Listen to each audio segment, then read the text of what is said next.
I don't care how good you are at baseball. If you're a good person, I want to be around you. The best people that I know are stick around in my life, and I want to be around those guys. So maybe you're a good ball player, but who cares? You're a young man before that. You're a student before that. You got to go about life the right way. Welcome to episode 272 of Alberta Dugout Stories, the podcast. I'm Joe McFarland. The picture is starting to get a little clearer on who is ending up where in the minors when it comes to Alberta's baseball talent.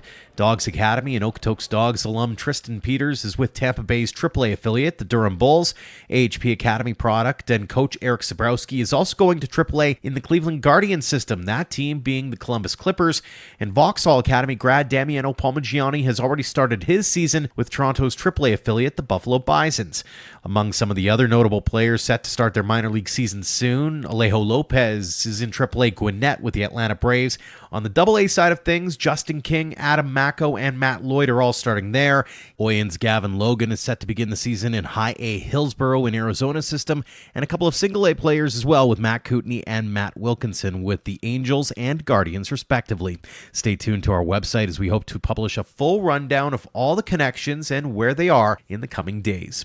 On the college baseball front, congratulations to Brendan Luther on being named the NSAA Player of the Week. He hit .750 with 4 extra base hits, including 2 home runs for Bellevue University. He's now on a 14-game hitting streak and will be looking to keep that offensive stride going when he joins the Okotoks Dawgs this summer.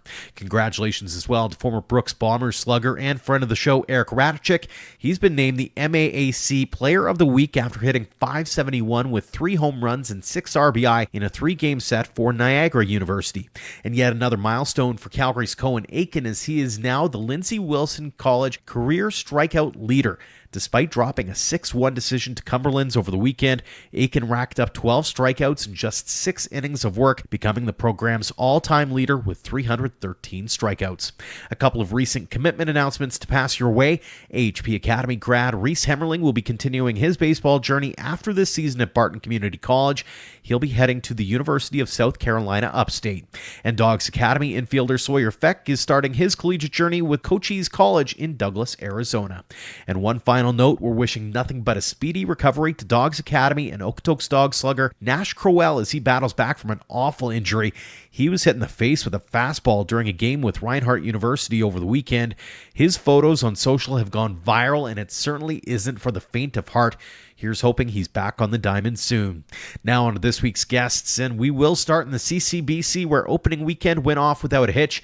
Out of the gate, the Edmonton Collegiate Hawks are at the top of the standings after a 4-game sweep of Victoria Collegiate, thanks in large part to the pitching staff, including Halen Knoll, Riley Barrett, and Matthew Ridsdale. Prairie Baseball Academy in Lethbridge earned a 4-game split with Thompson Rivers University as those two teams are considered 2 of the top teams in the league heading into the spring. Owen Lucas hit .615 over the weekend, while Braden DeWitt had a great outing in one of the wins. And the University of Calgary Dinos are 1-3 after a rough weekend against the University of Fraser Valley. In their lone win, last week's guest Ethan Webster was fantastic, pitching a complete game 4-hitter in a 12-1 win. We'll be aiming to get a guest or 2 from the CCBC each week here on the pod, and this week we're actually heading west to visit with a Calgarian on the Okanagan College roster. Ryan Dousett went 9 for 15 over 4 games, picking up a double, 4 RBI, and 4 stolen bases. The Dawgs Academy alum was also a pivotal piece of the Medicine Hat Mavericks roster last year, helping the team get all the way to the league championship. Ryan, thanks so much for joining us here on the show. No problem. Thanks for having me. The CCBC season is underway, opening weekends in the books. How did it feel to get back out in the field? It was awesome. I mean, we had a couple preseason weekends against Calgary and Victoria, but it's nice to have some meaningful games eventually. Nothing like starting the season by jumping head first into a top team matchup. Assess that weekend split for us. We, started off really well on Saturday, winning 2, and Sunday we kind of just ran out of steam and unfortunately dropped both, but we got Edmonton next weekend, and they're coming off a sweep of Victoria. So it'll be a tough weekend, but we're excited for it, and we think we can do very well. On a personal level, you hit 600, 4 RBI. How are you feeling about your personal performance? Pretty good. I mean, I don't know what happened. Just got up there and started swinging. Going into the game, I wanted to have a more aggressive approach going into the season. Last year, I got a lot of walks, but not as many hits as I wanted. So this year, I'm just going to be a free swinger and do my part to get on base for my team. Talk about that mindset shift. Obviously, being a veteran presence now and having that first year out of the way, what went into your thought process and trying to maybe turn the table and become more aggressive in the box? Yeah, in 2022, I was hitting second, so that's more of a free swingers position, I feel like. And I had a really good season, hit like 360 or something. And going into 23, I moved up to the leadoff spot. And I don't know what changed. It was maybe more of a passive approach, trying to work counts, be more of a stereotypical leadoff guy. And I can't say it worked terribly. I mean, I worked my walks, but this year I'm just gonna say, you know what, I'm a hitter. I'm gonna start swinging, try and hit some gaps. That's where I think I fit best in this lineup is swinging the bat. Obviously, there's a hitting component, and then there's a fielding component, and then finally there's that leadership aspect as well. Like I said, you're not new to the game, but you've got a few rookies on the squad. What are you telling them about what to expect here at this level, but also sort of I'll call it the culture aspect of playing at OC? Yeah, I think we're an aggressive team. We're going to run the bases really hard. We're going to steal a lot, and these freshmen just got to realize that mistakes are going to happen. You're going to get thrown out. You're going to get picked off. You're going to boot a ball. Who cares? Just play the game that you love, and who cares what the coaches say, to be honest. I mean, they're going to put you out there no matter what.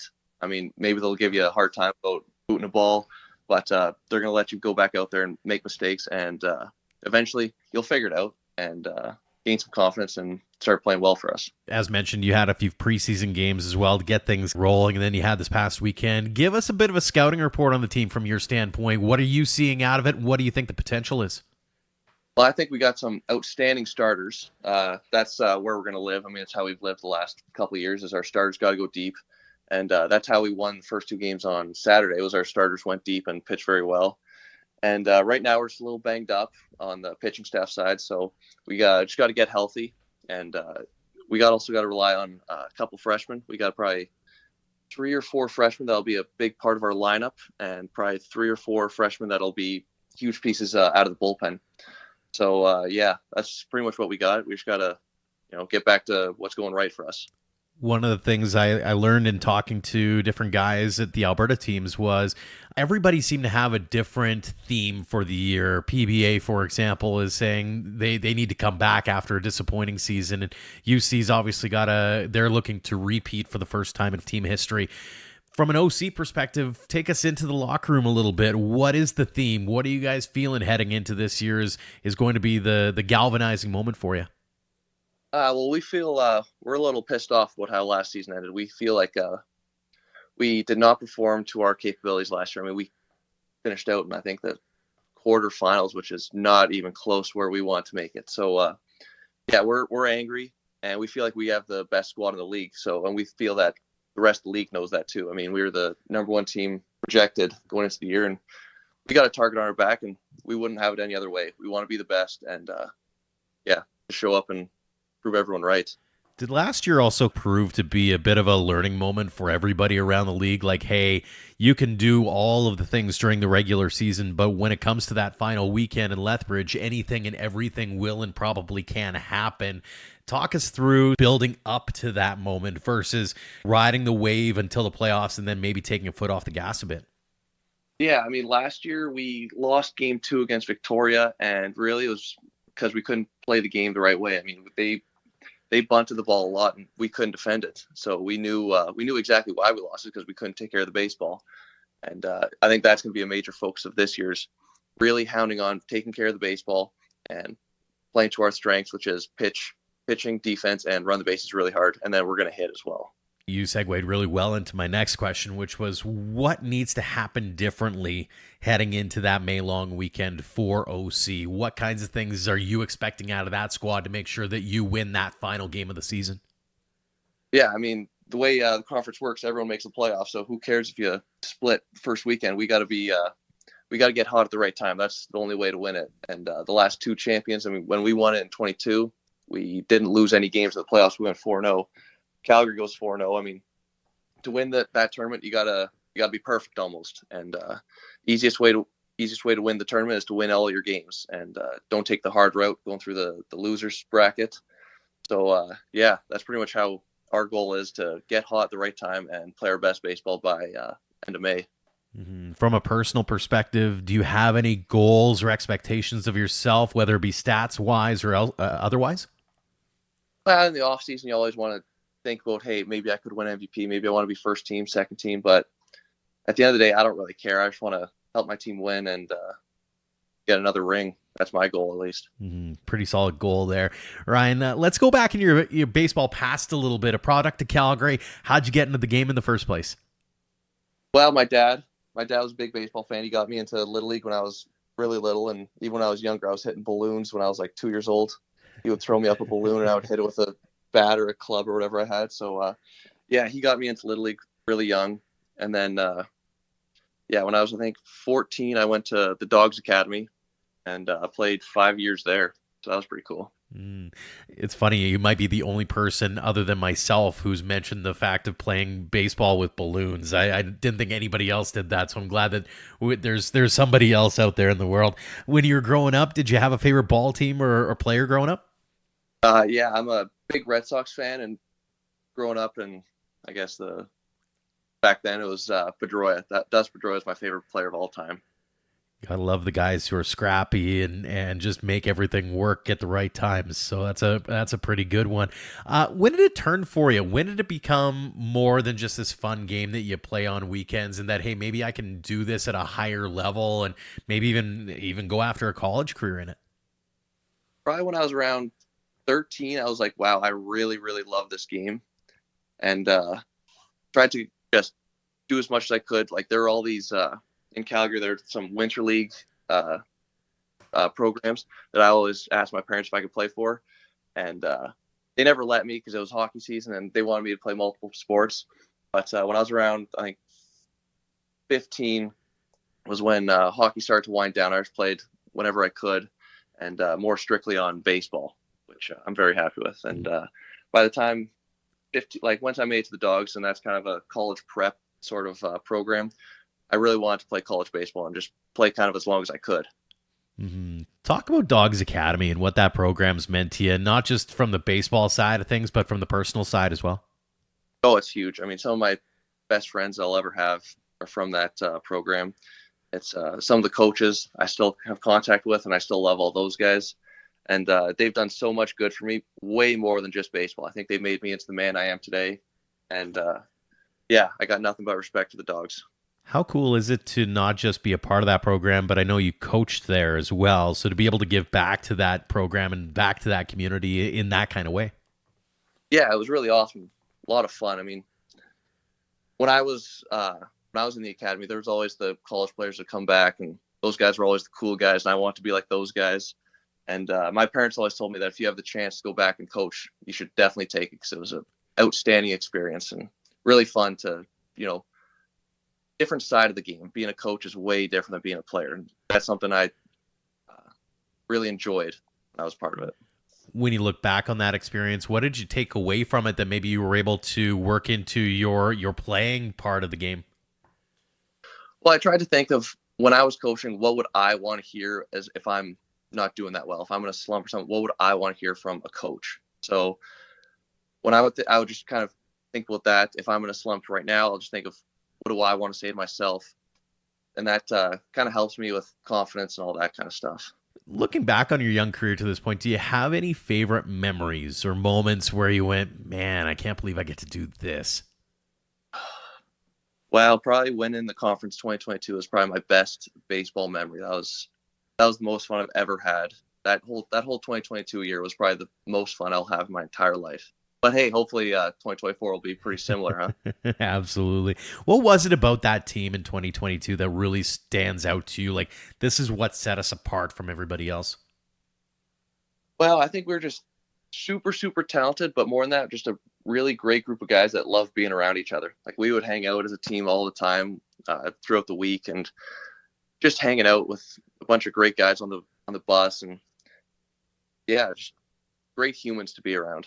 Conversely, there's obviously the other side of the game, which is the failures and the hurdles and the things that you got to overcome. When you look back on the young career, what stands out as maybe that biggest hurdle or that biggest thing that you did have to overcome?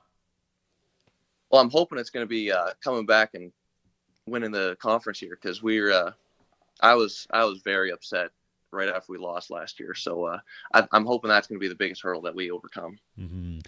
A couple more for you before we let you go. A couple of fun ones, actually. When you go to the ballpark and you're a fan of the game, what's your go-to food? Oh, probably a hot dog. I'm a hot dog guy. What's the toppings? Just mustard. Just mustard. Just plain Jane mustard, and that's it? Really? Yeah, I'm pretty lame. I wouldn't say lame. It's just everybody's got a different taste, but just kind of throws you for a loop. You could throw sauerkraut or whatever. You got the choice is yours, and that's all good. Chili dogs too. Chili dogs are also really good. That is very true. Very true. When it comes to on the field, you get your choice of walk-up song. What's your song? Mine's been "Get Down on It" by Kool and the Gang since I was in grade 10. So this will be my 10th year using that walk-up song. Very cool. And finally, when it comes to who's your hero? Who's the person that you look up to the most?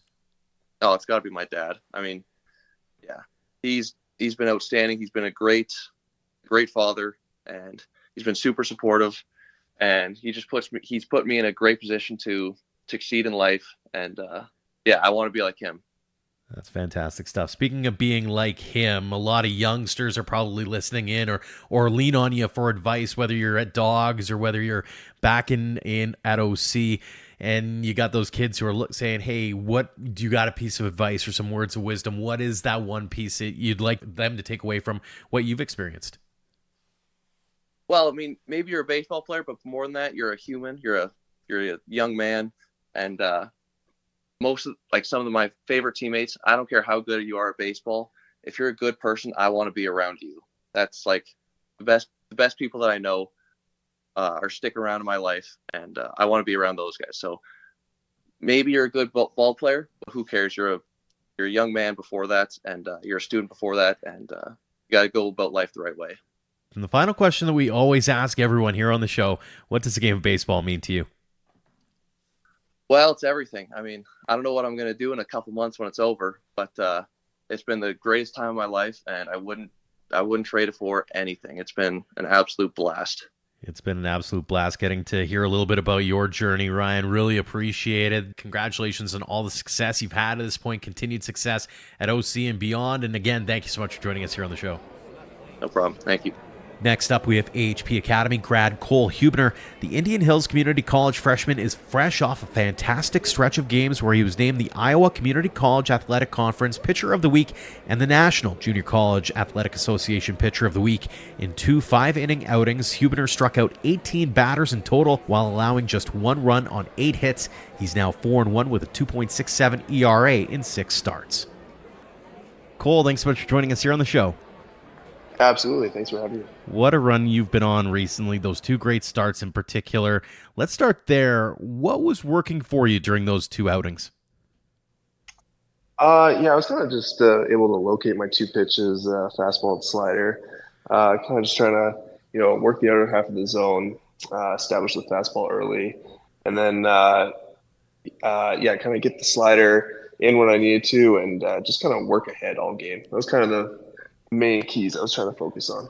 Were you surprised at all at how well those outings kept rolling for you? Like, I mean, it's one thing to do it once, but to do it 2 in a row like you did, it's got to be feeling good after that. Yeah, it was definitely a nice couple of weeks there. I'm not sure about surprise, but I was just really trying to stick with my routine and stay consistent with my preparation in the week. And then just make sure I felt good on game day and try and just be the same pitcher, every single week. Mm-hmm. So I think that's kind of what worked for me there. Looking back on it, you were named a couple of different pitchers of the week, both from a divisional standpoint as well as from the national level. What did it mean to get that kind of recognition?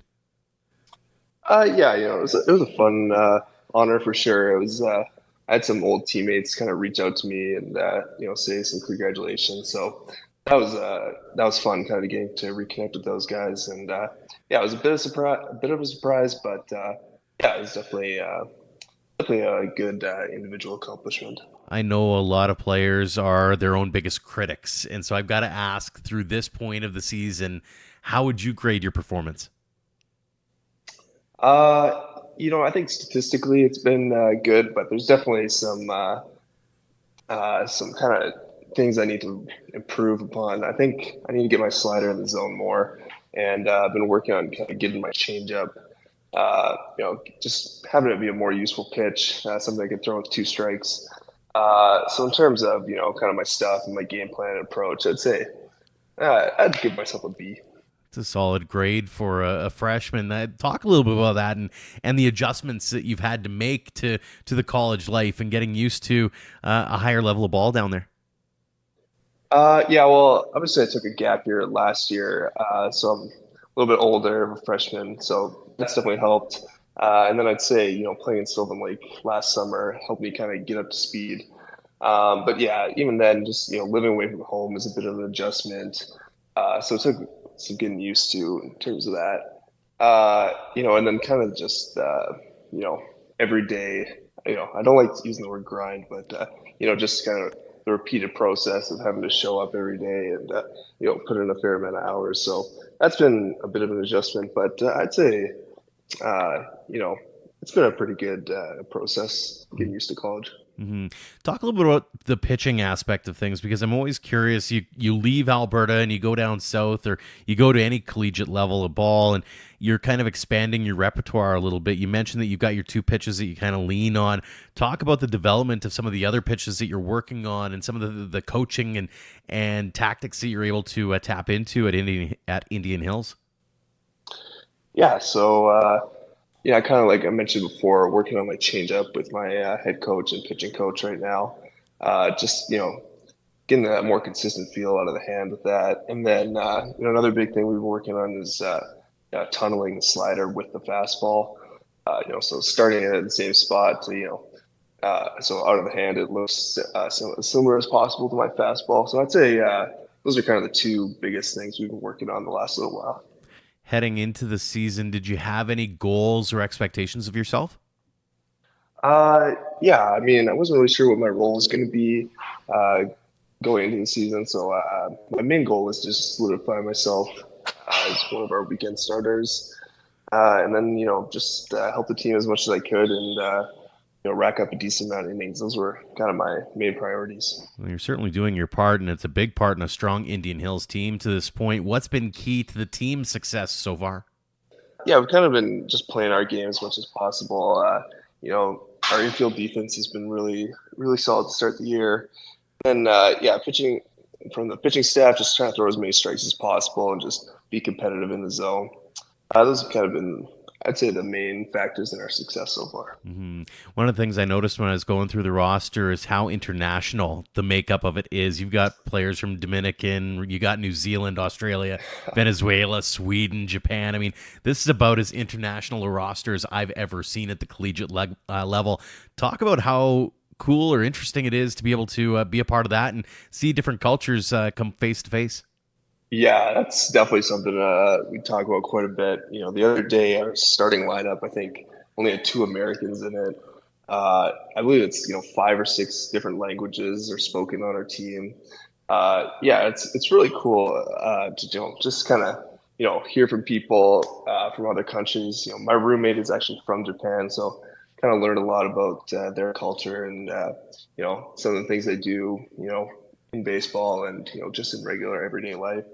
It's a really cool experience actually. I quite enjoy it actually. So how much Japanese have you been able to figure out language-wise, or any other language for that matter? I was kind of joking with my mom the other day about this. She asked if I'd picked up any Spanish. I said, unfortunately, kind of just the swear words. My Spanish and Japanese is still a little bit lacking, but yeah, it's been kind of fun being exposed to some different languages for sure. It's still early on in the college career. You got time to pick up on some of that for sure. Yeah, exactly. So looking ahead now, you've still got another month or so left in the season. What's key to keep enrolling, not just from a personal perspective, but also from the team perspective? Well, I'll start with the team perspective. We've had some kind of talks as a team about areas we need to improve. One of them is kind of just having a team offensive approach. So I think our position players have started to buy into that. We've seen some success there. And then kind of from an individual standpoint, really kind of just, maintaining the processes and routines, and then kind of trying to implement some of the stuff I've been working on the last couple weeks into the game. I think that'll help carry me the last month of the season here. Some good stuff there. Let's go into your baseball past a little bit and talk about what got you into the game in the first place. Is there someone who's been integral to that, or was it something that you just stumbled upon, I suppose?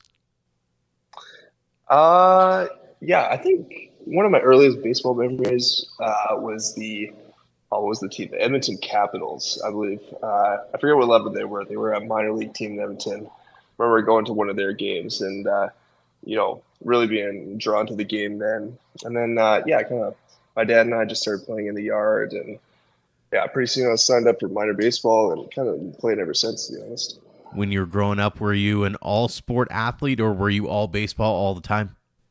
No, definitely an all-sport athlete. I played, fairly high-level hockey until I was 12, and then in high school I kind of got into volleyball, and played some school sports as well, a little bit of basketball, a little bit of track. But yeah, hockey, baseball, and volleyball were kind of my big three sports. Do you remember the moment where it kind of clicked for you on the baseball side, where you went, this is more than just a game that I can play and have fun at, but maybe I can chase this thing? Honestly, I was always kind of had that vision in my mind.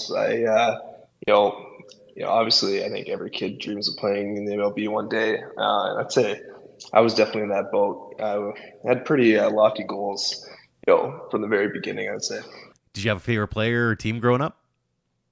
I mean, kind of a Blue Jays guy, of course. I liked Jose Bautista, famous bat flip days. Josh Johnson.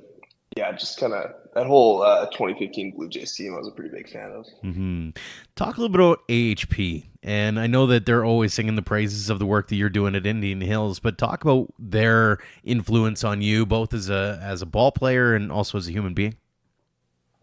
Yeah, honestly, I can't really say enough about them. I'll start with the gym aspect of it. I came in, a lot lighter than I was now, a lot weaker, and a lot less, mobile. So, that aspect they really cleaned up and made some big strides there.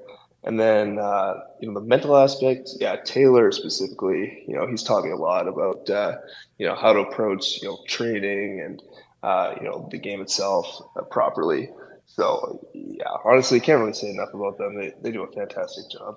Take us into the mind or a training session with Taylor, because I've likened him in the past to being the mad scientist. Like he's all about the science piece, but he's got some ideas. He's got some things, and he's not afraid of letting you know about it, is he? No, yeah, definitely not. He's I'd say very detail oriented to start. You know, when he's kind of running the gym there, it's everyone's doing stuff properly. Form is pretty perfect. And then on the baseball field, he has a pretty high standards as well. So yeah, he just always makes sure you're on top of your stuff, and he runs a pretty tight ship there. Looking back on the young career to this point, I'm curious, do you have any favorite memories or moments in the park where you're just like, wow, I can't believe I'm doing this? Yeah, I have a few. I'd say winning the Western Canada Summer Games back in I want to say 2019. That was definitely a fun one. And then this summer actually, I didn't pitch a whole lot this summer, but playing for the Sylvan Lake Gulls, I got in at the end of one of our playoff games against Okotoks. It was a bit of a blowout, but it was still a lot of fun pitching in front of that many people. So that was a really great memory. Conversely, baseball seems to be a game of failure, as they say, and so I'm curious, what's been the biggest obstacle or hurdle that you've had to overcome? I would definitely say my arm health. It's been prior to this year, it had been nagging for quite a while, and honestly, it was a really big frustration. But I think I'm finally kind of overcoming it now. So yeah, it's been a massive relief, honestly, to just be able to, throw without pain. But it definitely took a while to get over that, physically and mentally. Look into the crystal ball a little bit for me here. And what do you see as being the next step? Do you already have a 4-year school in mind? Do you have an ideal school, quote unquote, or something that you'd like to pursue heading out of Indian Hills at the end of the second year? Yeah, I mean, I always like to stay present. I'm not really, too worried about the recruiting aspect, or at least I won't be until, this summer and next fall. But yeah, there's definitely some schools, down south, that, I'd be very happy to go to. Uh, and I think that, if I keep doing my stuff, I'll have a chance to go there. So, Very cool. A couple of fun ones for you. When you head to the ballpark as a fan, what is your go-to food? go-to food. I don't know. I try and eat pretty clean, but I mean, I can't really go wrong with a hot dog, to be honest. What's on top of the hot dog? Usually I'll go with the caramelized onions and, just some mustard and relish. Keep it pretty simple. It's a solid choice. Let's say you get to have the closer's role and you get that crazy walk-up like the Edwin Diaz's of the world or the Jordan Romanos. What is your walk-in song? Oh man, I haven't thought about this in a while. Uh, the last hitting walk-up song I had was I think it was "All Falls Down" by Kanye West. So I guess I'll have to go with that one. Not But a, I'd have to give it some more thought, I think. for sure. Not a bad one, though. Not a bad one at all. A couple more before we let you go, Cole. There are a couple of standard ones for the athletes we ask when you get the chance to come back home and talk to those academy kids who are just starting out on their journey and they're looking to you and going, hey, I want to follow in his footsteps. What's that one piece of advice or those words of wisdom that you'd like to impart upon them? Uh, I'd say, this is something I've kind of learned a lot, this year is just the importance of, sticking with the routine, and, just being able to, write stuff down and, plan out your week. It's invaluable to, know what you're doing each and every day, and know exactly what you're trying to work on and the areas that you're trying to grow. Great stuff. And the final one we ask everybody, what does the game of baseball mean to you? It means everything to me, honestly. I played this game for a super long time. Uh, and, for me, I just, I always want to, with my baseball career, I just want to, do something that I'll be proud of, for the rest of my life. I can look back on and, say, I was able to do that. I achieved that. And, yeah, so that's kind of that's kind of the big picture thing I always like to keep in my head. Love it. Well, Cole, congrats on all the success you've had to this point, continued success going forward at Indian Hills and beyond. And thanks so much for joining us here on the podcast. Yeah, absolutely. Appreciate it. Our final guest this week is one of the many with Alberta connections who'll be heading to Baseball Canada's junior national team for extended spring training camp. Those listed as Albertans include William Labonte, Seamus Ryan, Michael Yusupchuk, Nathan Flewelling, Simon Baker, and Eric Hartman. A few others like Leo Cote and Tim Piasentin train here. We've chatted with a few of them in recent months, so we thought we'd bring you a brand new voice to the show, and this week it just so happens to be Piasentin, who I've been pronouncing his name wrong this whole time, so I apologized first. He's also thought of as being one of the best Canadians eligible for the 2025 MLB Draft. Tim, thanks so much for joining us here on the show. Thanks for having me. Well, congratulations first off on being named the junior national team extended spring training roster. How does it feel? It feels great. It's been a goal of mine for a really long time to play on Team Canada, and this will be my second trip with them. And it feels great to wear Canada across my chest and play for my country. What went through your mind when you got that call or that email this time around? This time around, it was more of like relief that I'm still there.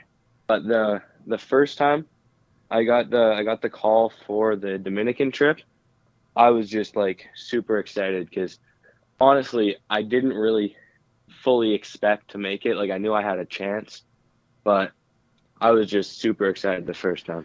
Let's talk about that first time and the experience as a whole. What was it like from your standpoint, and what did you take away from it? I think it was a great learning opportunity for me, playing with Team Canada, because those guys I was playing with and playing against were much better than most of the guys I play with and against, and it was really cool to see how how good they are in the Dominican Republic. How they've got like most of their arms are throwing 90 plus. It's just really impressive and really cool to see. From a personal standpoint, does it allow you to take that moment to go, okay, I can play with some of the big names here? I think it does, because when I got there, I realized, like, wow, this is what 95 looks like. And if I can hit this now, it's going to be the same as when I move up and play against big name guys. And as far as like the guys in Canada, I mean, they're really good, but I feel like I'm right up there with them.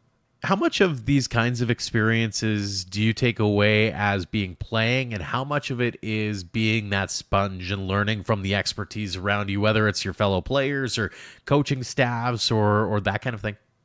I feel like, especially on the Dominican trip, I was just mostly trying to learn as much as I could.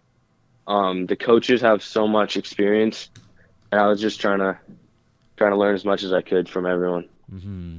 Looking ahead now, you've had that experience of the first time wearing that maple leaf. What do you take away from that experience to put towards this time around? Now that I've done it once, I think this time, I mean, I can play more loose, be more relaxed than I was in the Dominican, because like I've been there before. When you look at that roster, who excites you? Who makes you go, that dude's a player and I look forward to playing with him? I don't know that I can pick one guy. Like, they're all those guys on that team, they're really good at baseball, and they all bring something special to the table. Yeah, I don't think I could pick one. It's been kind of cool to watch all of you develop too, right? Like, there's a lot of guys who've been able to do a bunch of different things all together, whether it's Canadian Future Showcase or whether it's the Dominican trip or now the Florida trip. Like, there's kind of a camaraderie there, as much as, you know, it's not just, you know, the Alberta guys or the BC guys. It's very much a Canadian roster that has kind of grown together to a certain extent, hasn't it? Yeah, definitely. Like, I first met most of the guys on the team at the Canadian Future Showcase. And I mean, like, you can just tell by like the way that they hold themselves, like especially like the guys that I haven't played against, like they're just good, you know. They carry themselves in a way that they're confident in like their skills, and that they know that they're like Team Canada level players. Do you have any expectations or goals of yourself heading into Florida? Really, I just hope to do my best and to not let like my results get to my head, because they might not be good, because I mean, I'm playing like professional baseball players that like get paid for this. So if they're not good, I gotta not let it get to me. And then even if they are good, I gotta stay level-headed. Mm-hmm. There's a bunch of buzz surrounding your name right now. I know, for example, Canadian Baseball Network puts out its list of top draft eligible players, and for 2025, you're right in the right in the midst of things. I think you're number 2 as it stands right now, heading into 25. Plus all the other things that you've accomplished to this point. How have you taken in all that noise? Really, I try not to focus on like that sort of stuff, because really, as a 2025, it's not my draft year yet. There's a lot that can change. So I just keep doing the best I can do. Mm-hmm. What does that look like for you? Like, let's say in the next year or so, what kinds of things do you need to work on yourself to get yourself to that point where you are legit the number 2 Canadian on that list, or the number 1 even? I think it's, for me, mostly I just need to like get stronger, get faster, like work on my fielding, work on my hitting, just like every part of my game. I feel like I can get better in the following year. So it's just going to be like the amount of work I put in to get there.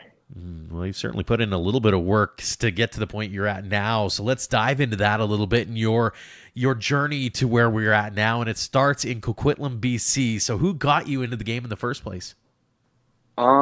Honestly, it was when I was really young, so it was probably my dad who got me into like t-ball when I was really young, and then I just like fell in love with the game. I played through Little League, and I was lucky enough to make it to the Little League World Series for like on Team Canada with Coquitlam Little League, which was like a great experience, and that just made me love the game more. And then I played with the Coquitlam Reds, and then I made the move out here. Very cool. So when you were growing up, was it a multi-sport aspect that you took away, or were you all baseball all the time? When I was younger, I played baseball and soccer because soccer is pretty big in BC. But I never enjoyed soccer as much as I did baseball. Did you grow up idolizing a team or a specific MLB player? Not really. I mean, my favorite team is the Houston Astros, but so when I was growing up, they weren't that good when I was like really young, and then they got good, and then they like cheated. But I don't know. I wouldn't say I was like idolizing one specific player or anything. Understood. So from a personal standpoint, when did it turn for you? When did it go from, hey, this is a fun game that I really enjoy playing, to, hey, maybe I've got a future in this thing and maybe I can chase it at a higher level? I would say after the Little League World Series was really when I realized like I could actually like be really good at this if I put in the work, because I got to play against players from around the world and see like they're not that much better than me, so I can get there. Talk us through that Little League World Series experience, because those of us who have not been able to take part look at it from the outside and go, it seems like a spectacle, especially for a kid who's 11 or 12 years old. What was it living in that moment and being in Williamsport? It was crazy. I can't say I remember it all that well because it was like all kinds of a blur because it was just so exciting all the time. Mm-hmm. But I mean, it was just like playing for Team Canada then meant like everything to me, because like that's the dream when you're playing Little League, to get to the Little League World Series. So the fact that Coquitlam Little League, we accomplished that, it was just crazy. Then you end up making the move out to Alberta, as you mentioned, and you start up at Dawgs Academy. Obviously, you're still there, but I'm curious, as you're living in the moment here and now, what has that program meant to you, and in not only your development as a ball player, but also as a human being? Well, it means a lot. It's this move out to Alberta has probably taught me more than anything else I've done in my life. Just like because living away from home and like learning and like all like the actual practices we do and the weightlifting, it's just taught me like so much about the work you really have to put in to get to the next level. So it's taught me so much. Mm-hmm. Always curious when athletes make that move, especially at a young age. I mean, you're still a teenager. Was there a bit of trepidation around the idea of moving out here, or what kind of put your mind at ease that, hey, this was going to be a good decision for you and your baseball journey? I mean, before I moved here, I was like very on the fence for a while about coming out here, and I decided to because like it is the next best step for me to get to where I want to be in baseball. If I stayed back home, like I would still probably play college baseball. I could still be a good player, but I think coming out here would really separate me from the rest of the players, of the high school baseball players. So really just came down to what did I want more? Did I want to play high level baseball, or just like, I don't know, just have fun? Well, one thing that you've been able to do too is in that short amount of time, you've been on some pretty impressive academy teams with Dawgs. Take us inside that locker room. What's it like being on that team that's full of dudes who have really accomplished some pretty cool things in a really short amount of time? It's great to have teammates like that because we all push each other so much to get better.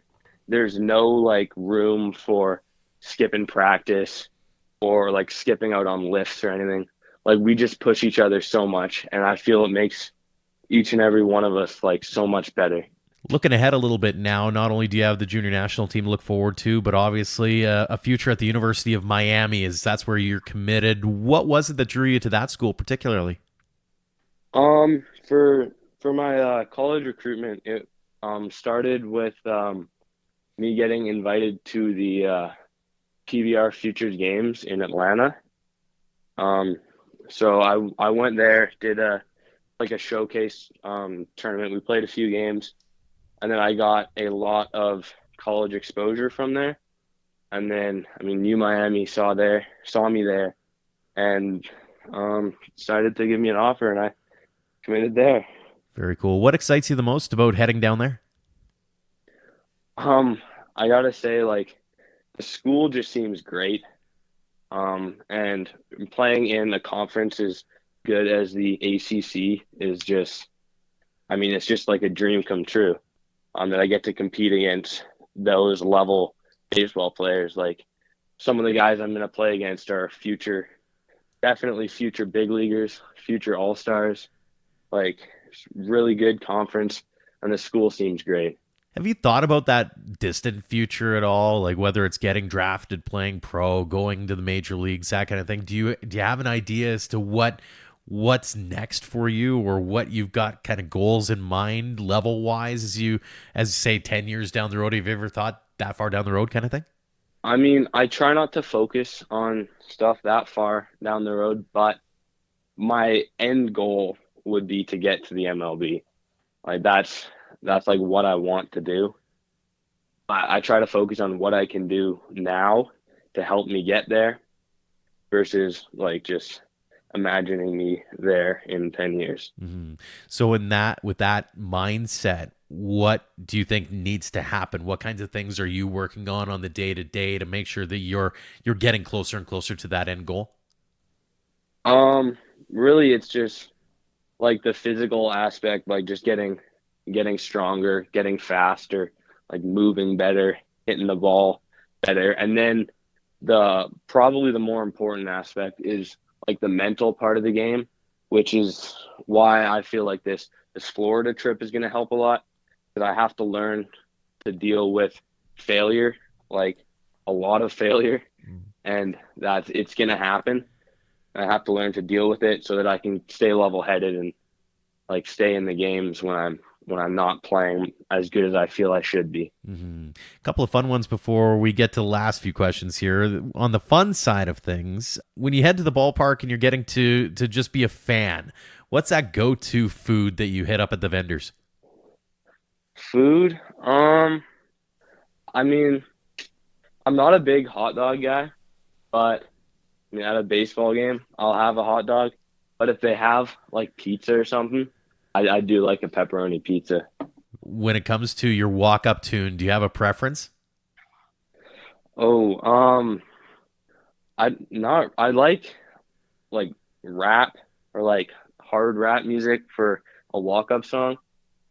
I couldn't tell you a song right now. I'd have to go look, but yeah. Understood. You know the tunes, but you don't necessarily know artists and names. So yeah, gotcha. And finally, who's your hero? Who's the one person you look up to the most? Honestly, probably like my dad, because he's accomplished a lot in his life. A very different like field than I am trying to accomplish stuff, because he's a lawyer, but I mean he's accomplished a lot in his life, and he works very hard at what he does, and he inspires me to put in the work every day. Very cool. Okay, a couple of final ones. These are the standard ones for our athletes. First off, you get to go to Dawgs Academy, and you see those young kids who are just starting out on their journey. You're heading back to Coquitlam, and you're visiting with those kids out there, and they look up to you, and they want to get to where you're at now and even be further. What's that one piece of advice or those words of wisdom that you can impart on them from what you've learned of the journey so far?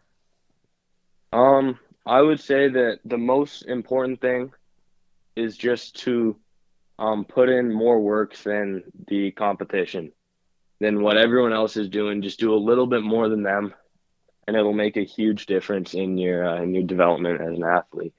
It's a great piece of advice. And the final question we ask everyone, what does the game of baseball mean to you? The game of baseball to me is just, it's a place for me to it's like a gift that I've been given by God that I'm good at, and it's a way for me to, I don't know how to say it, like put in work in a positive way, and it gives me a goal to work towards. Again, Tim, really appreciate the time. Congratulations on the nod for the junior national team and all the success you've had at this point. Continued success going forward in every path you take. And again, thank you so much for joining us here on the show. Thank you so much for having me. Thanks again to Ryan Dousett, Cole Huebner, and Tim Piasentin for joining us this week. And thanks to all of you for downloading and listening. If you haven't already, leave us a rating and review on your app, as those actions help spread the word about ADS. We are coming off a banner March and would love to keep that trend going heading into the summer. We'd also like to tip our caps to our platinum supporters, the Okanagan Dawgs, for all they do for us and for baseball in Alberta. We couldn't do what we do without their generosity. To learn more about what sponsorships entail, head to albertadugoutstories.com/supporters. Until next time, thank you for all of your support online, on social, and on air of Alberta Dugout Stories.